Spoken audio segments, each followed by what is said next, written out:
Asian news team खेल, खिलाड़ी, सियासत और सकाफ़त के साथ साथ फ़रोग़ तालीम के लिए भी कोशां है। आज एशियन न्यूज़ टीम मौजूद है भेरा के मरूफ तालीमी इदारे रीडर कॉलेज में। मज़ीद तफसीलात जानते हैं ब्यूरो चीफ मलिक नासिर कमर से। जी मलिक साहब, तफसीलात से आगाह कीजिएगा। जी मलिक खुर्शीद हसन साहब, भेरा में पुलवाल रोड पर एक आलीशान बिल्डिंग में रीडर कॉलेज के नाम से कौम की नौजवान नस्ल को तराश खराश के ज़ेवर तालीम से आरास्ता करके हीरो का रूप दिया जा रहा है। एशियन न्यूज़ का एक ये भी एजाज़ है कि आला तालीमी इदारों को अवाम से इसलिए रोशनास कराया जाता है कि अवाम अपनी नस्ल की तरबियत के लिए खुद बेहतर फैसला कर सकें।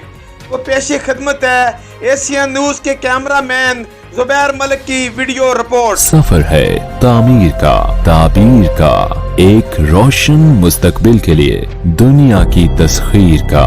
The reader group of colleges, अलम एक शऊर का, एक खुद मुख्तार नस्ल का, वतन का, पाकिस्तान के दस्तूर का। द रीडर कॉलेज में एडमिशन्स का आगाज। मैट्रिक में 70% नंबर हासिल करने वालों के लिए FSC और 60% नंबरों पर ICS, ICOM।